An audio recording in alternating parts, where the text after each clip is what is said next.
pour but de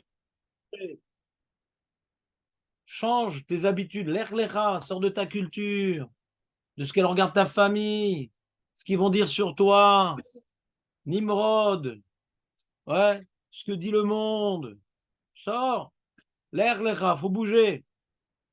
C'est le gros problème dans cette période de chizouk. Les habitudes, qu'est-ce qu'ils vont dire, qu'est-ce truc, mais si je fais ça, après je dois pas m'arrêter, nanana. Avance et regarde pas en arrière. Avance, mon ami, avance. Et donc, Avram Avinu, il a entendu une voix, va. La voix lui dit d'aller où? Ben là où je te montrais, là où je vais te montrer. Alors en vérité, vous savez où il va? Il suit le chemin que son père avait déjà emprunté. Parce que Terach, il voulait aller en Eretz Canaan. Il dit bon, vous savez pourquoi son père voulait aller en Eretz Canaan, en fait? Qu'est-ce qu'il y avait là-bas? Il y avait un canyon, un casino, qu'est-ce qu'il y avait là-bas?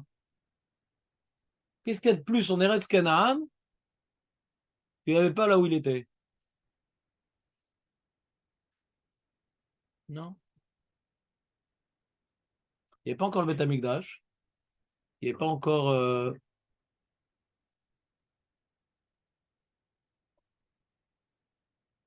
le falafel, le shawarma. Ouais. Pourquoi il est venu en Eretz Canaan? Tiens, mets-toi plutôt à côté de ta touche. Rav, il voulait juste fuir, non? Si je ne me trompe pas. Voilà. Alors, Benjamin, il donne une remarque très, très importante. Il voulait juste fuir. Mais moi, vous savez, quand je fuis, je vais où? Ailleurs. Donc, ça ne répond pas pourquoi hein, Eretz Canaan. C'est que je vais ailleurs. Et d'ailleurs, c'est marrant parce qu'il s'est arrêté à Haran. Il s'est arrêté, non, Terach? Il n'est pas allé jusqu'au bout. Caniré, il avait une idée qu'elle allait l'amener à Eretz Canaan. Il est arrivé à Haran. Non, c'est bien ici. C'est comme plein de gens qui sont arrêtés en route. Ils voulaient aller en Israël et puis ils sont arrêtés au Maroc. Ils sont arrêtés. Ouais. Il y a plein d'histoires comme ça, ouais.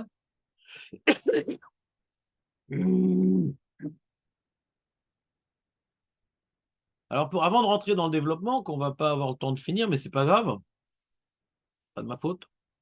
Juste un peu de chat, quoi, juste pour un peu vous donner des informations intéressantes sur la paracha. Enfin, j'espère que c'est intéressant. Le problème que Avram Avinu avait, c'est que, et Terach aussi, ils étaient dans une dictature. Nimrod, c'est une dictature. Vous savez, il a voulu faire la tour de Babel, Chazanoudi, etc. Donc, il voulait établir sa pensée sur le monde entier. D'accord? On connaît. Celui qui a lu un peu l'histoire, on connaît.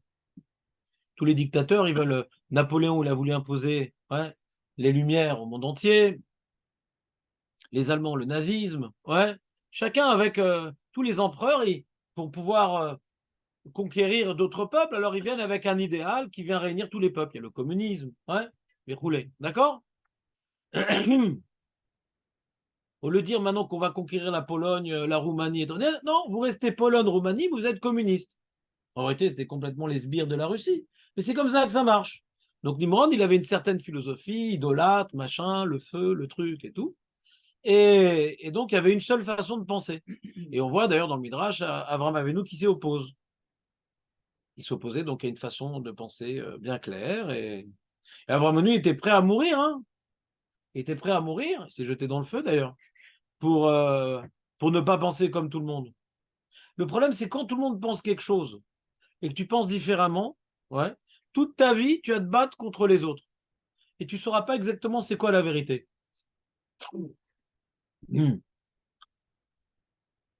Par exemple, un mec, il se trouve en plein milieu de gauchos. Il n'y a que des gauchos autour de lui. D'accord? Et donc, c'est sans arrêt les discussions, nanan, le Shabbat, les Mechitzot, la truc, machin, etc. Bon, eux, on ne les critique pas, ils ont une certaine éducation, ils sont inox shenishba, l'omeshane. Mais le religieux qui se trouve là-bas, donc dans sa tête, quand il va tuer Agmara, il va faire le Chumash, il va écouter un shiur. Tout le temps, c'est les sujets polémiques qui vont l'intéresser parce qu'il est tout le temps en train d'être confronté à ça. Vous comprenez ou pas? Ah, t'as vu, c'est important le Shabbat, t'as vu la Mérita, t'as vu la Tzinout, j'ai vu une histoire, nanan, nanan. Comprenez ou pas? Quand maintenant t'es tout le temps plongé dans un problème, ta tête, elle tourne qu'autour de ça. Comprenez ce que je veux dire ou pas? Mais t'as pas le temps de trouver la part de la Torah qui va te construire. Tu es sans arrêt dans la polémique. La Torah, elle est là pour nous construire. On a tous une neshama un peu différente, ouais, avec un domaine, comment dirais-je, d'épanouissement Chacun différent. Un, c'est un peu plus dans la Torah, l'autre dans la Tfila, dans les mitzvot, dans le Chesed, dans le machin, le truc, la famille. Mais comme maintenant, tu es dans la polémique, donc tu es dans le sourd-méra, je ne veux pas être influencé par leur Hilou Shabbat, je ne veux pas être influencé par leur Lachon Hara, je ne veux pas être influencé, je ne veux pas être influencé, je ne veux pas être influencé. Donc je n'ai pas le temps de me construire. Tu ne fais pas le Assetov. D'accord? Mais si maintenant tu trouves dans les sociétés, il y a un gaucho, il y a un musulman, il y a un chrétien, il y a un athée, il y a un truc, ouais, il y a un Misro, il y a un Chabad, il y a un Haredi, il y a un Mamash, le melting pot. Alors tu lis un sujet, alors, tu peux plus penser à la polémique, là, parce que ça va dans tous les sens. Vous comprenez ou pas? C'est-à-dire, du coup, tu vas étudier la Torah, du coup. Ils sont pas tous contre toi. Quand tous ils sont contre toi, alors tu es chaud dans l'histoire. Quand chacun il a notre opinion, ah tiens, j'ai envie d'avoir une opinion, moi aussi. Moi, pas pour m'opposer aux autres, j'ai envie d'avoir une opinion. Vous comprenez la différence? S'opposer à l'opinion régnante ou avoir une opinion. Vous voyez la différence ou pas? Et Nathan, tu vois la différence ou pas? Voilà. Alors, la particularité de Eretz Kenaan, pour Terrar, c'est quoi la particularité? C'est un pays neuf où il y a plein de rois différents, les Cananéens. Il n'y a pas du tout de pouvoir politique soumis à une seule idée. On va voir, après, il y a la guerre des 4 rois contre les 5 rois, et les 4 rois, ils sont associés à Nimrod, donc c'est une tentative, comment dirais-je, de conquête impériale, ouais, qui a failli porter ses fruits sans l'intervention d'Abraham Avinu. Ouais. Donc Nimrod, il a voulu arriver jusqu'en Eretz Israël pour annexer Eretz Israël à son empire. D'accord? Et c'est Abraham Avinu qui a empêché cette conquête.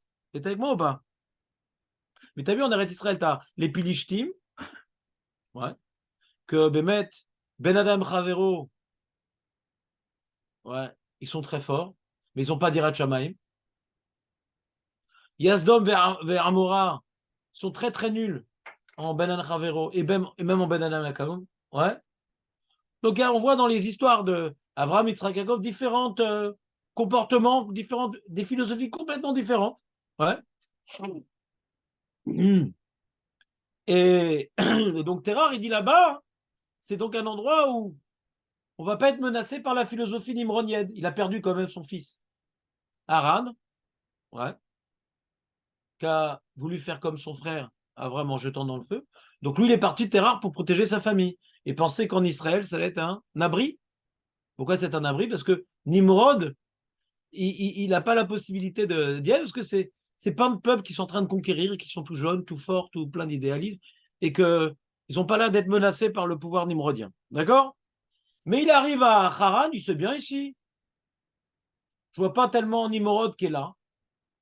Il a dû voir à Haran qu'il n'y a pas tellement, comment dirais-je, les sbires de Nimrod qui sont en train de nous rechercher. Le pouvoir nimrodien n'est pas établi dans cette région. Donc il s'est arrêté là-bas, Terrar. Mais le problème de Haran, c'est encore la culture de la Vodazara. Au niveau politique, il n'y a pas l'influence nimrodienne. Mais au niveau philosophique, c'est encore la Vodazara, rien que la Vodazara. Donc Avram Avinu, il ne peut pas développer une Avodat Hashem. Son Avoda, c'est l'Avodazara, c'est nul. L'Avodazara, c'est nul. Je sais que c'est nul. Qu'est-ce qui est vrai? Je ne sais pas. Je sais ce qui est faux. D'accord? Et dans ça, il ne peut pas devenir Avram Avinu avec un He. Avram avec un, c'est 248 membres. 240 000 membres, c'est 248 mitzvot positives. Donc il incarne toutes les valeurs de la Torah. Avant, il n'incarnait pas les valeurs. Il n'incarnait pas les valeurs. D'accord? Il incarnait l'opposition aux mauvaises valeurs. C'est pour ça que la Torah ne nous parle pas de son combat philosophique, parce qu'il était comme Noir. Noir, il incarnait l'opposition aux valeurs. Je ne veux pas faire comme les autres. Je ne veux pas faire comme les autres. Pourquoi la Torah n'a pas parlé de l'exemple d'Abraham? Parce que ce n'est pas ça qu'on doit retenir d'Abraham, celui qui s'oppose. Ça, on l'a déjà appris de Noir. Ce qu'on doit retenir d'Abraham, c'est celui qui a écouté Akadosh Baruch Hu pour aller plus loin et rechercher son avoda à lui. C'est ça qu'on doit retenir d'Abraham Avinu. Rechercher sa place dans la Torah. Ten chelki betoratecha. Ouais? Vous me suivez ou pas? C'est clair, j'étais trop rapide? Désolé. Maintenant, donc Abraham Avinu, il entend une voix. Il marche, il marche, il marche. Ouais. Donc, il est parti vers le projet initial de son père, parce que pourquoi pas? Ouais, pourquoi pas? Peut-être que mon père, il avait raison, il s'arrêtait en route. Moi, j'ai continué. Et là, quand il arrive en Eretz Israël, la voix qu'il a entendue, lointaine, maintenant il la voit, la voix. Elle provenait d'Eretz Israël. Hachem Aniré Elav. Il a fait un misbéar pour Hachem Aniré Elav. Je vais vous dire des psukim parce que ça sourd de faire ce que je fais. De dire par cœur la Torah, ça sourd. Vu ma mémoire en plus. Et même sans ça, on n'a pas le droit. Il y a marqué comme ça après que dit Lecha, je vais te bénir et bénirai tous ceux que trucs, machin. Donc il a pris sa femme, Sarai, son neveu Lot, les biens, peut-être leur convertis d'après Rachi, etc. Ve'etzu lalechet artsa Kenan. Donc le pasuk ne nous dit pas pourquoi il est parti à Eretz Canaan. J'essaie de vous donner une explication à Pipchat. Ve'evu artsa Kenan. Il a voulu là-bas, il est arrivé. Ve'yavo Abraham be'eretz et makom Shrem. Donc il a commencé à rentrer en Eretz Israël. Shrem, c'est pas très loin de l'entrée d'Eretz Israël. Ouais. C'est, d'après un certain nombre de Tanaïm, c'est la première tachana du Ham Israël lorsque Yeshua est rentré en Eretz Israël, parce que là-bas, il y a eu Argerizim Areval, oui. Vous savez, Shrem. Shrem, c'est une vallée entre deux monts. Shrem, c'est une vallée entre deux monts. Hein? C'est pas quoi? Bah, c'est Gaï. Tu te recherches dans la Torah? Ouais. On m'a toujours dit la traduction d'accord, je croyais. Mais qu'est-ce que ça change, ça s'appelle Gaï? Ça s'appelle plus géographique. Ah, en français, c'est pas vallée? Un vallon. Vallon. Très bien, d'accord, Vallon. Vallons-y. Donc, il n'y a pas de problème. Donc, Shrem, c'est un vallon. Ouais. Vallon, c'est en Belgique. Oui, bien sûr. Très, très bien, Samuel. Ta voix nous est familière. Oui. Donc, vallon, entre deux monts, vous vérifierez sur la topographie du Google Maps. Et donc, là-bas, d'après, c'est marqué Tanaïm, mais il y a, on a vu ça dans la fin de Masechet Sota, il y a donc Argerizim et Areval. Et c'est là-bas, dès qu'ils sont rentrés après la séparation des eaux de Yeshua, ils sont partis là-bas, ils ont Kfitsat Aderer, puisque je ne sais plus à combien de kilomètres c'est par rapport à la frontière. Ouais, j'avais fait le calcul, je ne sais plus 100 kilomètres, je ne me rappelle plus. Et une Kfitsat Aderer, ils se sont retrouvés là-bas, et donc ils ont eu les brachot, les kalot, etc., tels que Moshe leur enseignait de faire avant sa mort. D'accord? Shrem, c'est pas très loin de l'entrée, et c'est la première tachana du Ham Israël, quand ils sont rentrés en Eretz Israël. Pareil, Avram Avinu, comme nous dit le Rambam, Maaseh Avot Siman Lebanim, Avram Avinu, la première endroit où il s'est arrêté, c'est à Shrem, Ad Elone More, Ve'akenaani Az Be'aretz. Et Rachid nous dit qu'il est en train de conquérir le Kenani, c'est un pays neuf où il est en train d'être investi. Et donc, il aurait pu croire que cet endroit-là n'est pas l'endroit que Hachem veut qu'il aille, parce qu'Hachem, il a dit, va dans le pays que je vais te donner. Mais voit qu'ils sont en train de conquérir le pays, les Kenaani. Donc ça a pu l'angoisser, l'histoire. Ve'akenaani Az Be'aretz, c'est-à-dire, comme les Calistes sont en train de conquérir, c'est peut-être pas ça le pays, hein. Il m'a dit de trouver une terre, c'est peut-être une terre vide qu'il veut me donner Hachem. Mais là, elle est en train maintenant d'être conquise. Alors Hachem le rassure tout de suite, non, c'est bien celle-là. Vaïra Hachem el Avram, Vayomer les Arecha, les Aracha, les Aracha, Eten et Haaretz Azois, Vaïven Sham, Misbeach Lachem Anireela. Donc il a construit un premier Misbeach. Non, il a raison. Moi, je ne sais pas lire un passouk sans faire des fautes de lecture. Donc, normalement, c'est Dan qui me corrige. Merci de le remplacer. Ouais. Et donc, c'est clair cette histoire? Histoire marrante, non? Pourquoi elle est marrante? C'est un misbère sur lequel il ne va pas faire de korbanot. Vous savez combien de misbères il va construire, Abraham, dans sa vie? 4. Il y a un seul des misbéars où il a fait un korbanot. Il y a un seul misbéar sur lequel il a fait un korban, c'est celui où Ara Moria. Les 3 autres misbéars qui sont dans notre paracha, il n'a pas fait de korban dessus. C'est bizarre, misbéar, c'est pour être zovéar. Zovéar. Il servit à quoi alors cela? Et sur ce premier misbéar, qu'est-ce qu'on voit? C'est pour marquer la première fois que Hachem s'est manifesté à Abraham. Avant, il ne s'est pas manifesté. Il a entendu une voix lointaine. Il ne sait pas d'où elle vient. L'air lecha. Viens. C'est comme viens vers moi. Et il cherche, il cherche. Et là, maintenant, il a eu comment dirais-je, une émotion correspondante, Hachem est devant moi. Pas il y a une voix qui vient de loin. Vous voyez la différence ou pas? Non? C'est-à-dire, c'est la terre de Dieu. Donc, si c'est la terre de Dieu, donc il fait quelque part, c'est pas le misbéar sur lequel je mets un. Le misbéar, c'est quoi? C'est une élévation de la terre. C'est quoi un misbéar? C'est élève la terre pour dire je consacre cet endroit à Dieu, donc je l'élève un petit peu. Pas comme la tour de Babel, ouais. Pas pour toucher le pied d'Hachem, mais pour dire que cette terre appartient à Kadosh Baruch Hu. Et dessus, pour consacrer cet édifice à l'idée que cette terre doit être élevée à Dieu, non, j'apporte un korban, je fais une offrande. Mais là, j'ai pas besoin parce que Hachem, il a déjà manifesté la sainteté de cette terre en y dévoilant sa présence. Donc, il est juste marqué, voilà, cet endroit est kadosh. J'ai pas besoin d'être magdish auto à l'aider korban. Le misbéar, je viens sanctifier le misbéar par un korban. Vous comprenez ou pas? Ce de faire une petite élévation de terre sans faire un korban, c'est pas un misbéar. Mais là, ça dévoile la gdoucha inhérente au lieu. Vous me suivez ou pas? Pas clair? C'est comme, je sais pas moi, est-ce que j'ai besoin d'être magdish les tfilines? Non, il y a déjà des parachutes dedans. Vous comprenez ou pas? Mais si maintenant, je mets dans les tfilines dans, dans, dans un sac, j'étais magdish le sac. Parce que le sac n'est pas kadosh. Donc le misbéar, c'est chol. En faisant un korban, je rends kadosh. Mais si le misbéar, il est construit sur un endroit Hachem, il est. Donc c'est comme s'il y a les parachutes dans ce misbéar. Bon, si je n'ai pas été clair, excusez-moi encore une fois, mais on continue, ce n'est pas le but. Qu'est-ce qu'il dit le passouk d'après? Le passouk d'après, Vaya'atek Misham, le terme Vaya'atek est écrit que 2 fois dans toute la Torah, qui veut dire se déraciner. C'est-à-dire que ça a été très dur pour Abraham de bouger de là-bas. L'endroit où Hachem s'est manifesté à lui, ouais, c'était très dur de bouger de là-bas.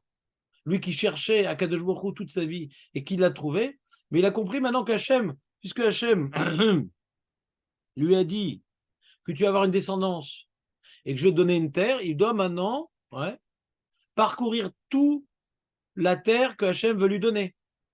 Il ne doit pas rester dans son monastère, dans une certaine méditation transcendantale. Hachem s'est dévoilé ici. Tu es un homme d'action, tu dois maintenant sanctifier un pays pour ta descendance. Ne reste pas dans ton monastère.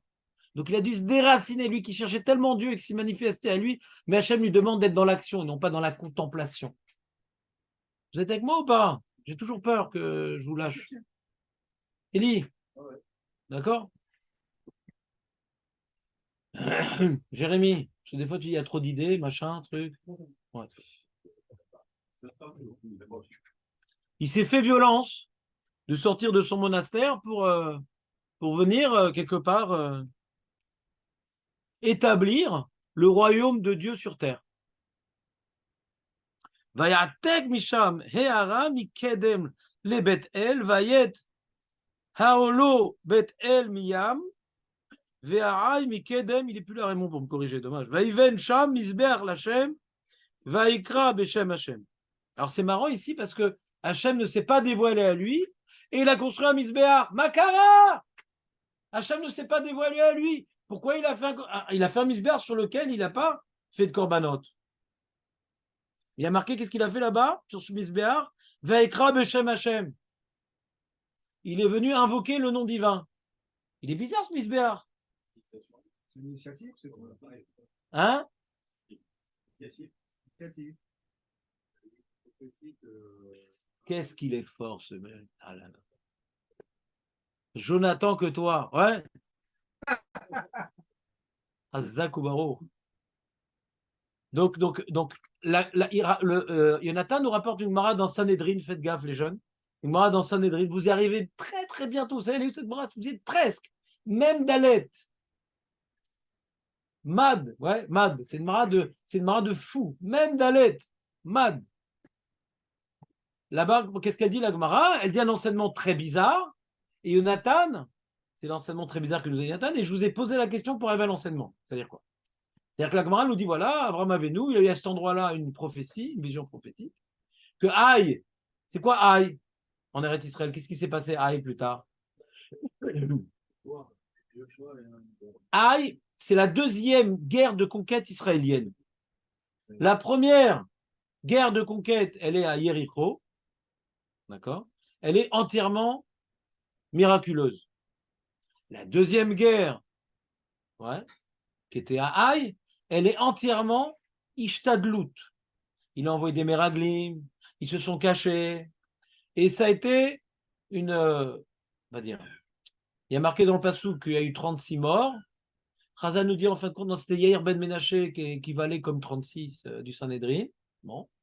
Mais la Gemara nous dit, le Ham Israël a failli disparaître là-bas, si ce n'est la prière d'Avram Avinu, qu'il a eu ce qu'on voit maintenant. D'accord? Donc c'est un enseignement très bizarre.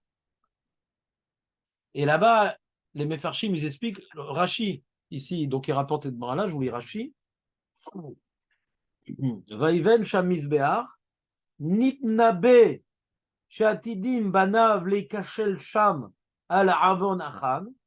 Il va voir que ses enfants vont être nirchal, ils vont perdre dans la guerre à cause de la faute de Achan. Veitpalel Sham Alehem. Il a prié pour eux. C'est clair ou pas? Très très bien. Donc le Sifteh Chachamim dit comment la Gemara est arrivée à cet enseignement. Parce qu'on voit ici dans ce misbéar, qui c'est en général un misbéar, on construit un misbéar par rapport à un événement. Tu vois par exemple, Moshe Rabbeinu, le misbéar qu'il a construit lui, c'est après la victoire contre Amalek, il a fait un misbéar, il a appelé ce misbéar Nissi. D'accord? Il s'est passé quelque chose. Là, il ne s'est passé rien, dit le Sifteh Chachamim. Pourquoi, s'il ne s'est passé rien, il a construit un misbéar? D'accord? Répond la Gemara. Oui, c'est par rapport à un événement. Alors, la Gemara, elle cherche quelque chose dans le verset. Elle dit, on parle de Haï, donc c'est un événement qui va se passer à Haï. Mais en vérité, c'est intimement lié au premier Misbéar. Parce que le premier Misbéar, qu'est-ce qu'il dit? Avram Avinu, cette terre, je vais te la donner. C'est l'entrée d'Avram Avinu en Eretz Israël. Il dit, Hachem, cette terre, je vais te la donner. D'accord? Premier Misbéar. Et c'est quoi le deuxième Misbéar? C'est Hachem lui montre que ça va pas, je vais te la donner, mais ça va pas être halak. C'est clé. C'est pas ça une prophétie dans les choux. Ça va pas être ça va pas être Mehachouz. C'est-à-dire, on peut dire que le premier Misbar, c'est quelque part la conquête, c'est la première victoire miraculeuse, un dévoilement divin par Yericho. Et deuxième Misbar, c'est la deuxième guerre où il y a un problème. Et là, Avram, il veut maintenant éviter que ce problème, ça soit un génocide. D'accord? Donc, il a prié pour que soient limités les dégâts de la faute de Achan. Donc, qu'est-ce qu'on apprend de cette histoire-là? Plein de choses. Au niveau du Pshat, vous comprenez pourquoi la Gemara est arrivée à ça? C'est intimement lié au premier Misbéar. Le premier Misbéar, il est miraculeux. Le deuxième, c'est également lié à la conquête d'Eretz Israël, mais par nous. Par nous. D'accord? Peut-être? Non, c'est déraciné. C'est pas recopié.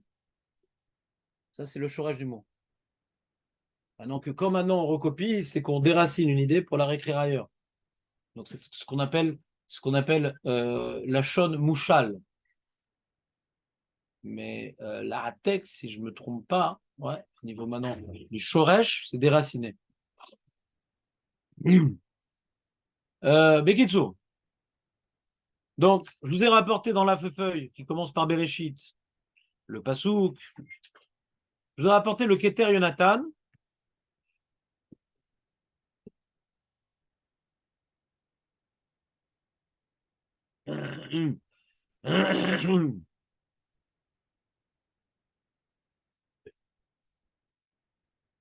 Qu'est-ce qui se passe? Il est où? Il est où mon document? C'est bizarre. Je le vois pas. Il a disparu. Ah, c'est pas Rachat Lechlecha. Non, non, non, je trompais. Trompé. Excusez-moi un instant, juste pour faire participer ceux qui ne sont pas là. Je vais faire un petit partage d'écran. Vous voyez, qu'est-ce que j'ai mis en gros sur le Keter Yonatan? Vous avez vu ou pas? Hein? Vaïtpalel. Donc, Vaikra Beshem Hashem. Vaikra Beshem Hashem. Qui est écrit sur Misber. Il a fait un Misber pour être Vaikra Beshem Hashem. Qu'est-ce qu'il dit le Targum Yonatan? Mais le Yunkelo se dit de la même chose, etc. C'est le. Il dit qu'il a prié là-bas. Donc ça va comme Rashi, d'accord? Ça va comme la Gemara de. Il a prié là-bas. Il y a un Midrash qui dit que là-bas, il a invoqué le nom d'un Dieu pour convertir les gens. C'est une autre explication. D'accord? Il a fait du prosélytisme. Ouais? Et pour ça qu'il s'est mis entre deux villes pour toucher les passants, etc. D'accord? Mais là, on est d'après l'explication du Targum Unkelos Vetargum Yonatan que Vaikra Beshem Hashem, il a prié. Excusez-moi.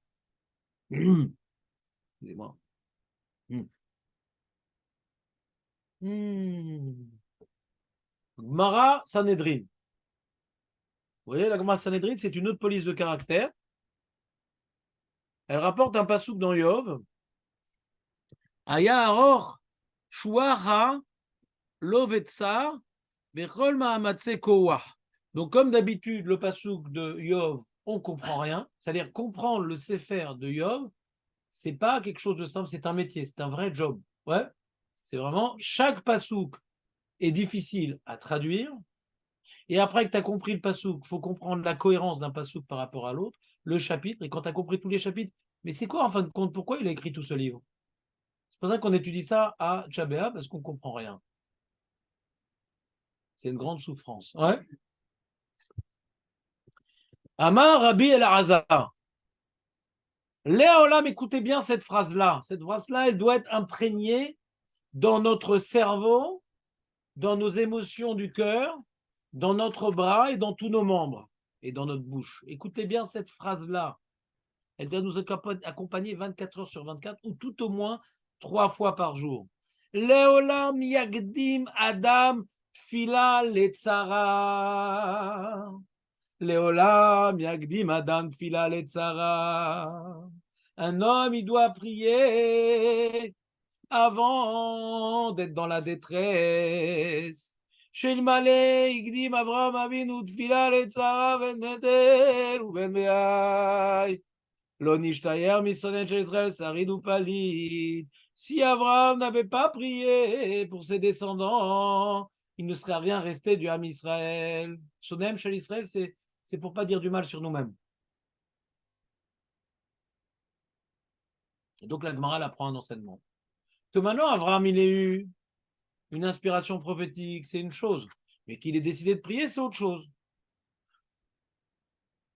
Et maintenant qu'il ait décidé de prier, de là, Chachamim, ils ont appris qu'un homme, il doit prier avant que la tzara, elle arrive. Alors, stop, quand je dis cette Gemara, j'ai un gros problème. J'ai un gros problème. C'est-à-dire, le mec, Nagid, maintenant, il est à Yom Kippour, ou il est à Rosh Hashanah, cette année. Alors, je dis, attention, on ne sait pas ce qui va nourrir cette année, machin, machin. Alors quoi, pendant la fila de Rosh Hashanah, je dois prier Hachem, que les terroristes ne rentrent pas dans les maisons pour faire tout ce qu'ils ont fait, etc. Je dois me projeter dans des pensées déprimantes, j'ai pas compris. C'est quoi, prier avant la tzara, quoi. Il faut vivre dans la déprime ambulante, il faut penser à tous les malheurs du monde, il faut penser qu'au mal. Il est où le bitaron? Comprenez ou pas? Je ne suis pas en train maintenant de raconter l'histoire d'Avraham Avinu. Je suis en train de raconter la Gemara qui a voulu déduire un enseignement. Avraham Avinu, lui, il a eu la prophétie, donc il a prié pour ça. Mais nous, on n'a pas les prophéties, d'accord? Nous, on ne savait pas ce qui allait se passer à Simchat Torah, nous. D'accord? Alors, c'est vrai qu'il y avait des signes. C'est vrai que la Gemara, dans Rosh Hashanah, dit les années où Rosh Hashanah tombe Shabbat. Ouais. C'est une année problématique. Ouais. Que quand on ne sonne pas au début de l'année, on va finir par sonner autrement. Il y aura des sonneries. Il y aura d'autres sonneries, elle dit la Gemara. Quand on ne sonne pas Shabbat, il y aura d'autres sonneries. Marine, Bessofa. On va finalement avoir d'autres sonneries. Elle ne parle pas des sonneries de Hazakot. À l'époque, quand il y avait des guerres, des trucs qui sonnaient des choses. Et le Aruch Haner rapporte d'ailleurs que l'année où on est sorti d'Égypte, Rosh Hashanah tombé Shabbat, ça peut être une année ou de Géoula ou de Shoah. Il y a eu le comment dirais-je, le Vaudor, ça aurait pu être une année de Géoula. Ouais, ça aurait pu être une année de Géoula. Et pourquoi ça a mal tourné? Parce que les Bnei Israël, ils ont été mezalzel dans Shabbat. Il dit, le Aruch LaNer, vous avez entendu cet enseignement déjà ou pas? Il est fondamental, je ne l'ai jamais dit ça, c'est un truc de ouf ça. Dans Minchat Ani, sur je ne sais plus quel paracha, le Aruch LaNer, c'est le Rav du Rav Hirsch. Donc c'est un rabbin allemand, philosophe. D'accord? C'est un philosophe qui avait fait des études Roll, etc., comme la formation allemande de l'époque. Ouais, c'était le Rav de Rav Hirsch, le Aruch LaNer. C'est un des gadols, un des grands méfarèches à la chasse et un peu sec aussi. Et donc il explique que les années où ça tombe, comment dirais-je, Shabbat et Rosh Hashanah tombent le même jour, c'est des années qui sont à double tranchant.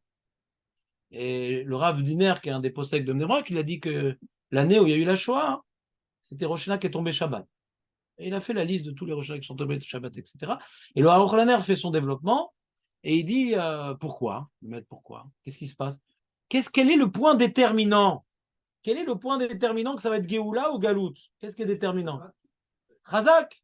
Alors il rapporte un machal, le Aruch LaNer, qu'il y a un roi qui a attrapé un monsieur parce qu'il a fauté, et il a voulu le condamner à mort.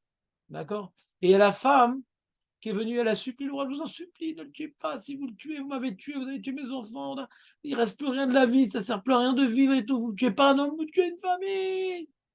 Bon, le roi, il était vraiment touché, il dit, maman, extraordinaire. Il a relâché le monsieur. Donc, rebelote, le mec, il se fait attraper. Et la femme revient, s'il te plaît, le tue pas. C'est bon, tu m'as entendu, allez, j'ai des trucs à faire, j'arrive. Ouais, il a senti qu'elle n'était pas très convaincante. C'est-à-dire, le mari qu'elle avait, elle l'a plus, quoi. Ça va pas tellement lui manquer, ce mari-là. Donc, il l'a tué. D'accord? Ma bat zugo shakadosh baruch Shabbat. Quand on est chômeur Shabbat, même qu'on fait des fautes, Shabbat, il dit non, Tishmor alam Israël. Tishmor alam Israël. Donc Hachem, il va. Quand maintenant, on ne sonne pas du chauffard à Shabbat. Pourquoi on ne sonne pas du chauffard à Shabbat? On a peur d'être métaltel. Pour le kavod du Shabbat. Pour le kavod du Shabbat. Qu'est-ce qui se passe pour le kavod du Shabbat? Eh bien, on est mévatel le chauffard. Donc il dit, il y a un lien logique.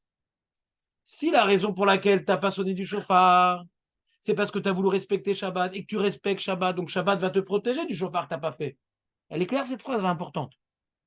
Si la raison pour laquelle tu n'as pas voulu, c'est de peur que quelqu'un transgresse. Je vous ai parlé de ça, vous vous rappelez, je vais parler de ça pendant Rosh Hashanah. Ouais, que c'est très important de se renforcer dans Shabbat parce que c'est Shabbat qui nous protège et c'est tellement important Shabbat. Vous vous rappelez qu'on a parlé de ça dans les Shurim? C'est tellement important Shabbat que de peur qu'un mec, je ne sais plus, c'est avant la créateur, je ne sais plus à quel moment j'ai fait ce petit Bartora. C'est pas dans les Shurim, c'était au milieu de la Tfila. Pour un mec qui peut-être nanana, personne ne fait de cas de chauffard. Donc regardez comme quoi c'est important le respect du Shabbat. C'est les Trazek Beshmirat Shabbat. Et, et donc du coup, comme vous avez dit au début, Moshe, il y a un tikkun sur Shmirat Shabbat. Il y a un tikkun. Alors c'est vrai que moi j'ai pas les données militaires, mais paraît-il que les kibbutz Shomer Shabbat, les terroristes ne sont pas rentrés dedans, paraît-il. On m'a raconté dernièrement, j'ai eu le témoignage de quelqu'un qui était proche de l'histoire, qu'il y avait un kibbutz, qui était Shomer Shabbat, voilà, qu'il y avait un til qui est tombé sur le Hamout Hashmal, d'accord, et les Arabes qui voulaient rentrer dedans, la porte électrique était bloquée. Un témoignage, j'ai entendu. C'est marrant quand même. Ils ont voulu rentrer, ils n'ont pas pu. C'est marrant. Donc, si c'est vrai ces informations, on me connaît, je suis assez truc, ouais, c'est assez surprenant. Ça ne veut pas dire que ceux qui sont morts le méritaient, Chazvé Shalom. Je ne suis pas en train d'être le chauffette à Elion, Chazvé Shalom. Anilo Raoui, d'être Nishpat, alors je vais être chauffette les autres. Mais juste pour dire qu'on a le droit d'être Mitrazek des Nissim, on a le droit. On a le droit de dire qu'il y a eu des Nissim, on a le droit. Et il y a eu des Nissim. Ouais. Il y a eu des grands Nissim.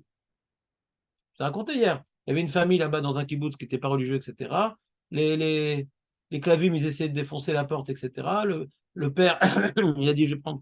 Les enfants, prennent sur nous Shabbat, etc., etc. Bon, après, ils ont commencé à brûler la maison, commencé à étouffer, nanana, nanana. Il dit, bon, on va se rendre.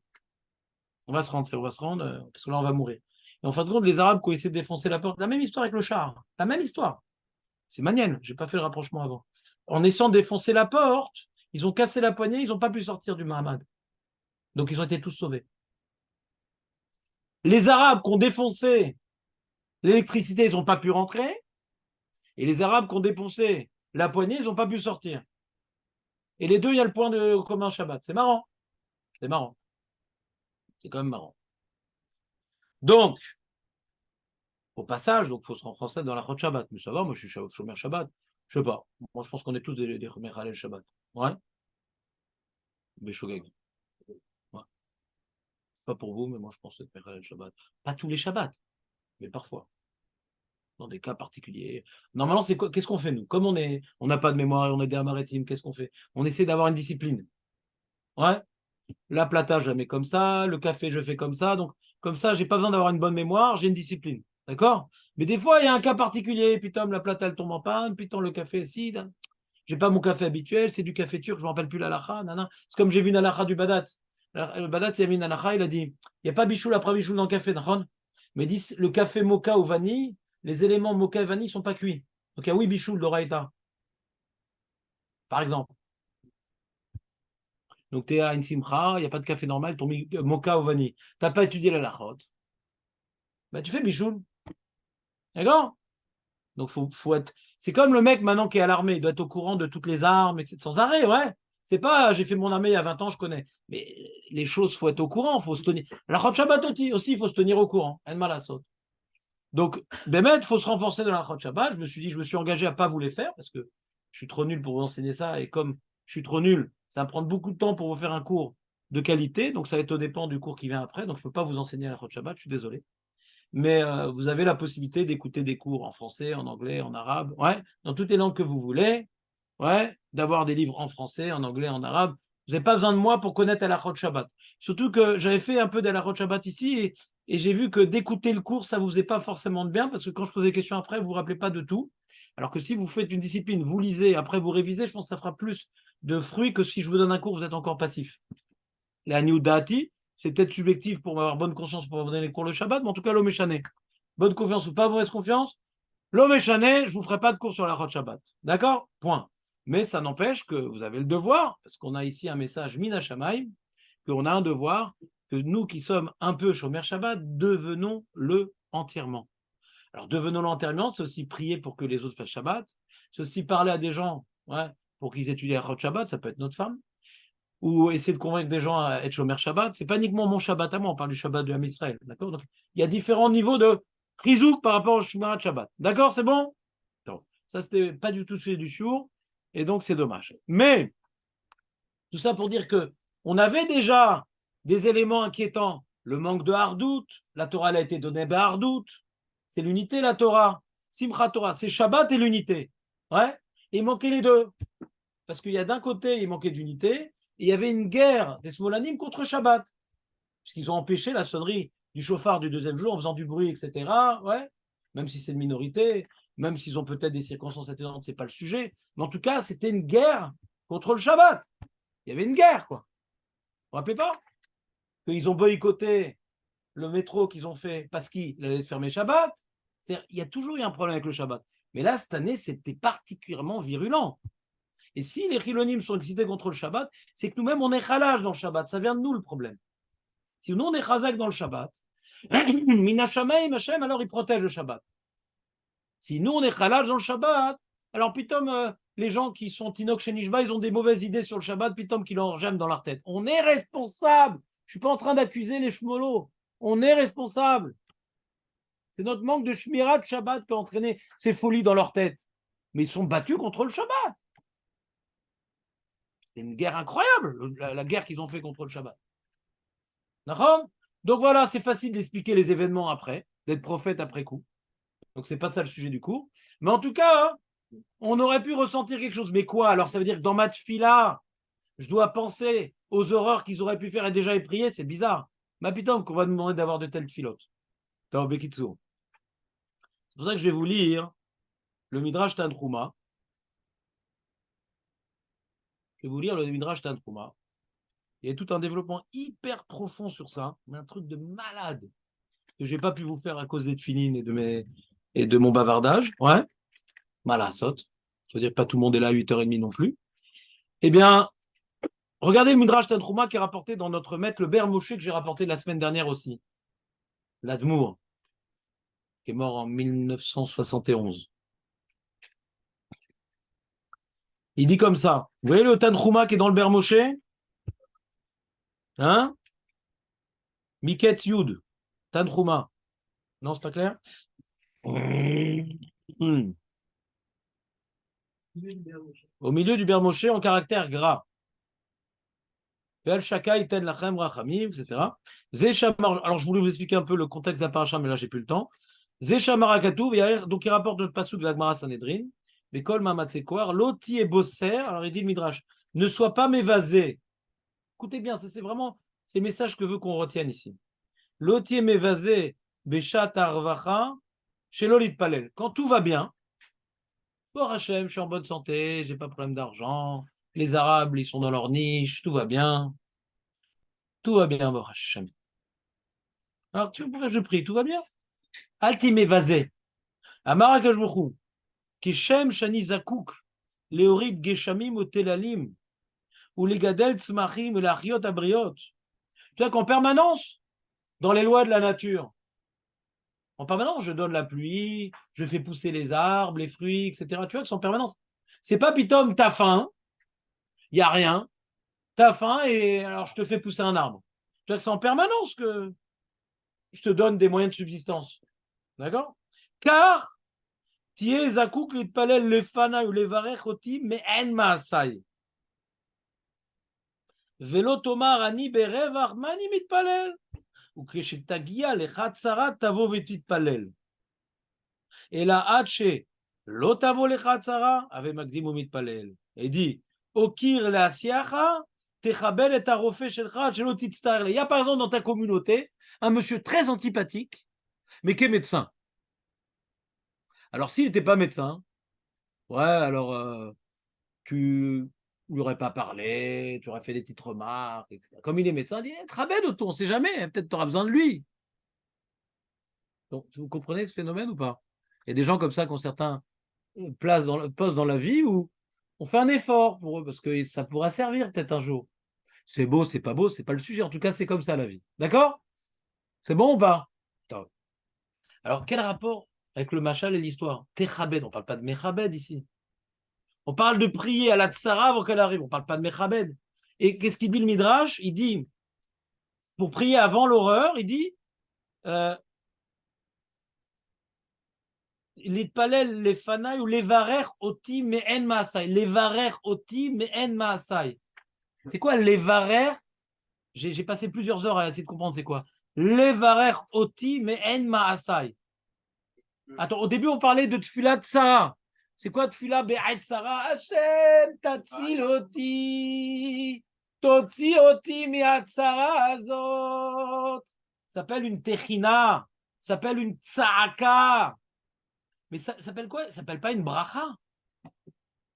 Quand je dis Hachem, sors-moi du trou, ça s'appelle pas que je suis Mevarer Hachem. Anitsoek Hachem. Ça s'appelle pas que je suis Mevarer Hachem. Il s'est marqué quoi? Levarer oti me'en ma'asai. C'est quoi Levarer oti me'en ma'asai? Alors le Rav du Ramban, le Ri Ben Yakar, c'est quoi Levarer oti me'en ma'asai? Par exemple, avant de dormir, on doit faire une bracha. Merci de me redonner mes forces. Ouais. De me donner le sommeil et de Bezrat Hashem me redonner les forces le matin pour me lever et étudier la Torah. C'est-à-dire chaque chose qui nous arrive dans la vie, on raccroche ça à Kadosh Baruch Hu. On mange, on fait une bracha. On dort, on fait une bracha. On a un enfant, on fait une bracha. On fait une mitzvah, on fait une bracha. On a un nouveau fruit, on fait une bracha. Mais Maasai, ouais, c'est-à-dire la manière qu'Hachem il fait plein de choses, tu dois faire des brachas hein, en parallèle de toutes les choses qu'il fait Hachem. Je fais tomber la pluie, puis prie pour qu'il y ait tout le temps la pluie. Tu dois regarder tous les ma'asim d'Akadosh Baruch Hu et faire une bracha dessus. Alors je pose la question. Et c'est ça l'histoire du refait. Je repose la question, après je rapporte l'histoire du mot refait. Si maintenant on expliquait de manière erronée, bien sûr, que maintenant j'aurais dû prier de ce midrasha et des gens ils vont croire, j'espère pas, mais j'imagine, que il fallait donc prier on devait s'imaginer, pendant la fête de Rosh Hashanah, il y a des Arabes qui rentrent dans les maisons et toutes les images que malheureusement certaines ont vues ou des histoires qu'ils ont malheureusement entendues, il fallait penser dans Hachem, protège-les de ça, protège-les. Mais c'est pas baril de faire un truc pareil, on va devenir complètement malade. Et c'est pas ça qu'il dit le Midrash. L'agdim fila letzara, c'est pas l'agdim saaka letzara. On ne te demande pas de hurler ta souffrance avant qu'elle arrive. On ne va pas vivre de manière pessimiste. Je vais crever la bouche ouverte, Hachem, sauve-moi. Mais qui te dit de un peu d'émouna, mon ami? Un peu d'émouna? Non. On parle maintenant de remercier Hachem d'être en bonne santé, de remercier Hachem que les frontières sont sécurisées, de remercier Hachem qu'on n'a pas d'otages, enfin, bon, sans rentrer dans le détail, qu'on est tous, Baruch Hachem, libres et qu'on peut maintenant déambuler où on veut, de remercier Hachem d'avoir un pays, de remercier Hachem qu'on est, Baruch Hachem, on a nos enfants, on a notre famille, on n'est pas en danger. Remercier Hachem avec une intensité comme si que ça allait nous être enlevé. Parce qu'il y a marqué Kol, à Rosh Hashanah, Kol, Rosh Hashanah, c'est marqué marqué Mi Rosh Hashanah de Sofa dans le Passouk, sans Aleph. Kol, chez Rash, ouais, Betrilata, Sofol et Tacher. Rash, c'est pauvre. On doit, quand on prie à Rosh Hashanah, pour la Parnassa, pour tout ce qu'on veut demander, on a l'impression qu'on n'a plus rien et on demande à Hachem de nous le rendre. Mais on ne pense pas aux terroristes, à la mort, à la maladie. On est dans un moment transitoire où on n'a aucune souffrance, mais tout ce qu'on a est au-dessus de nous. Donc, il y a encore une Wi-Fi. On continue à profiter de notre Parnassa parce qu'on est encore connecté à la Wi-Fi de tout ce qu'on a. Ouais. Mais il faut prier pour pas que ça s'éloigne. Ça revienne vers nous. Parce que quand c'est même ça, il n'y a plus de Wi-Fi, il n'y a plus de réseau. Ouais. Donc, il faut sentir comme si on n'a plus rien. Et c'est tous les jours comme ça.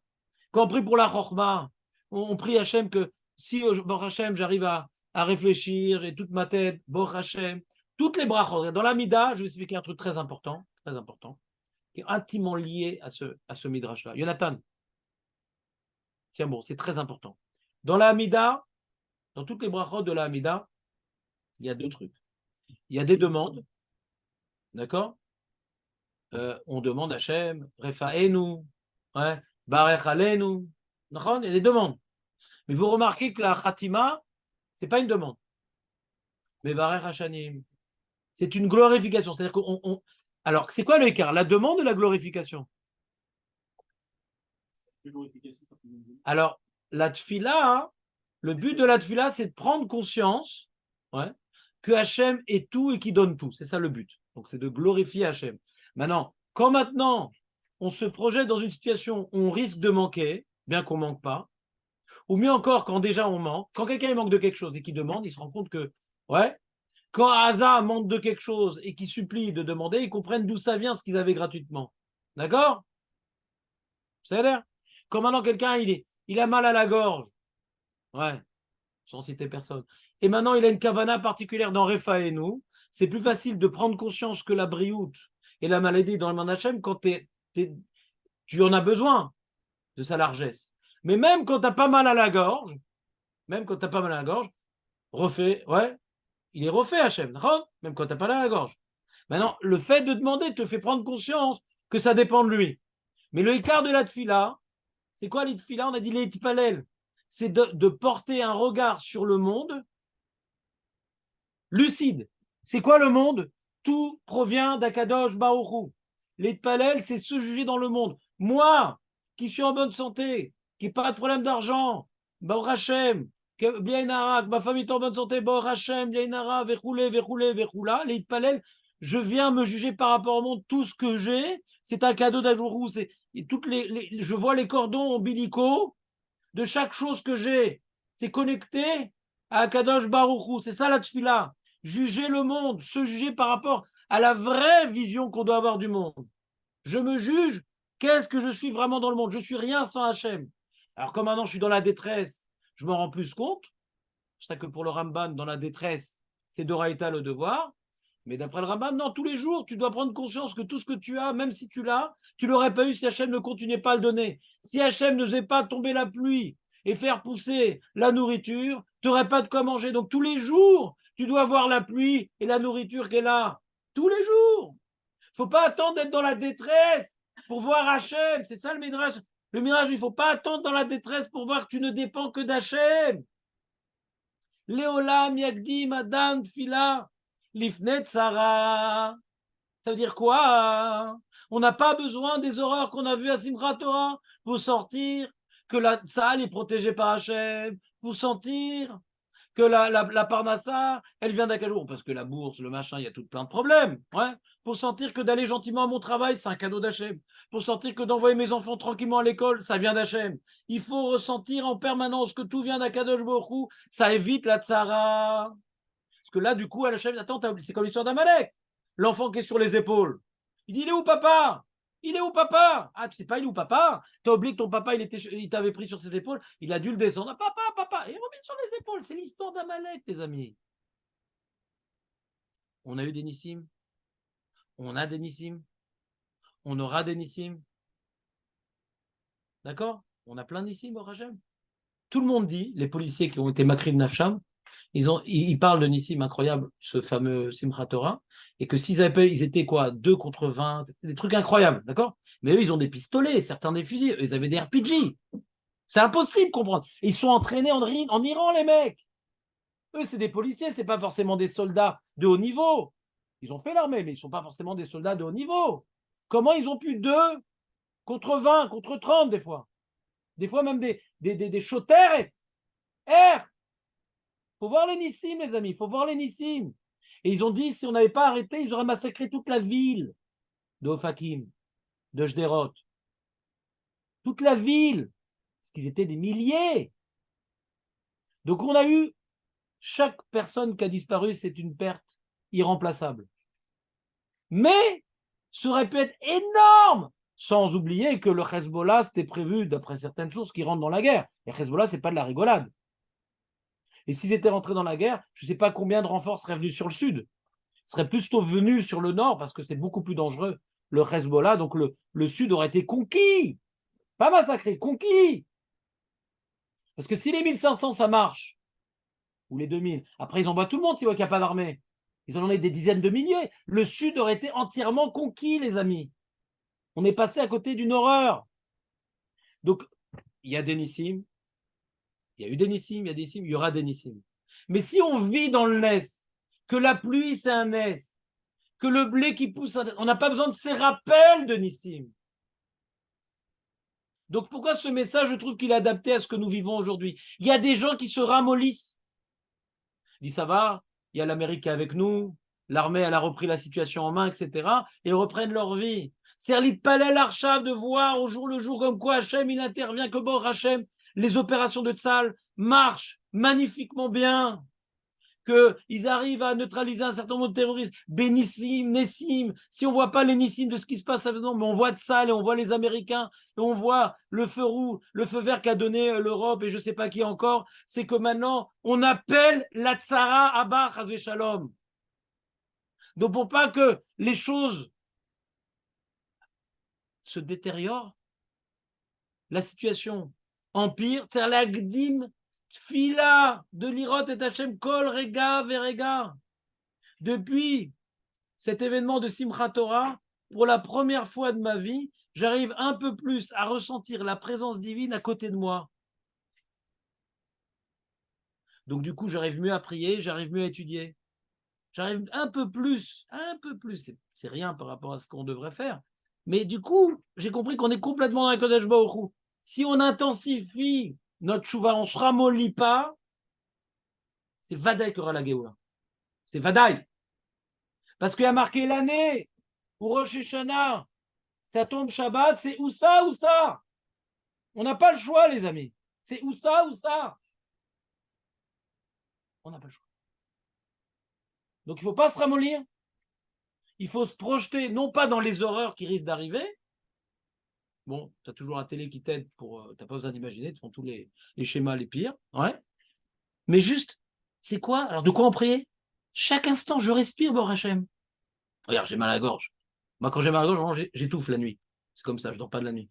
Là, je ne sais pas pourquoi Hachem ne m'a pas étouffé. Non, moi, j'ai un problème, je ne sais pas pourquoi. Quand j'ai mal à la gorge, je ne dors pas de la nuit. Je dois être assis pour ne pas m'étouffer. Là, Bor Hachem. Alors, je remercie Hachem. Pas, pourquoi j'ai mal à la gorge? Oh Hachem, j'ai ma gorge, je peux respirer la nuit. Bon Hachem, chaque petit détail. J'ai couru aller pour aller à mon choix à Polek, j'étais en retard et je suis passé, il n'y avait pas de voiture sur la route, mais j'ai dû griller le feu rouge. Ouais. Bon Hachem, il n'y avait pas de voiture qui était proche. Mais juste après, j'ai un petit peu mal au pied, Pitom. Un petit peu mal au pied. Il était coincé, vous savez, des fois, quand le pied, ça bloque. Alors, j'ai essayé de faire tout parce que je suis passé au feu rouge. Paf, il s'est débloqué. Alors, vous pouvez prendre pour un fou, il n'y a pas de problème. Mais si ma folie vous aide à trouver une inspiration pour voir dans tous les détails de la vie la présence divine permanente, source de toute bonté et de tout nissim, il n'y a pas besoin du Hezbollah, il n'y a pas besoin de l'Iran, il n'y a pas besoin de la Syrie pour nous réveiller. Ça suffira pour qu'Agéouel vienne, mais caloute, comme dans du beurre. Double expression. Ouais. Comme un couteau à beurre, ça coupe facilement. Ouais. Les Hashem, chez Hashem Yazor, chez Nagdim, Tfila, et non pas Tsaaka, Tfila, chez l'Irot et Hashem Bekol Makom, l'Ifene Atzara. A dit le Baal Shem Tov, Tzara c'est Tzadik Resh et quand t'es Magdim, c'est tu prends le Resh, tu mets avant, ça fait Retse, le Ratson Hashem. Ça, je sais que vous allez aimer. Je vous le dis parce que je sais que certains aiment bien, mais moi, je dis pas que c'est pas bien, c'est le message qui était avant m'a plus pénétré. Ouais. Bezrat Hashem, Hashem Yirazor, chez Niske Loli Trachel. Ouais. Ne pas se dégonfler. On a une milchama à faire notre Yetzerara. Ça ne doit pas être possible d'arriver en retard au shiur. Ça ne doit pas être possible, il faut s'organiser comme si on avait un rendez-vous important. Ça ne doit pas être possible de ne pas réviser le shiur. Ça ne doit pas être possible d'arriver en retard à la faire. Toutes ces choses-là, il faut briser parce qu'il faut absolument glorifier Hachem à chaque instant de notre vie. Comme ça, il n'y a pas besoin de nous rappeler de sa présence, Bezrat Hachem. Le Rav du Ravi, quand il dit que Baruch Hashem comme ça, c'est pas une année de Shoah, il dit ce qu'il fait pencher la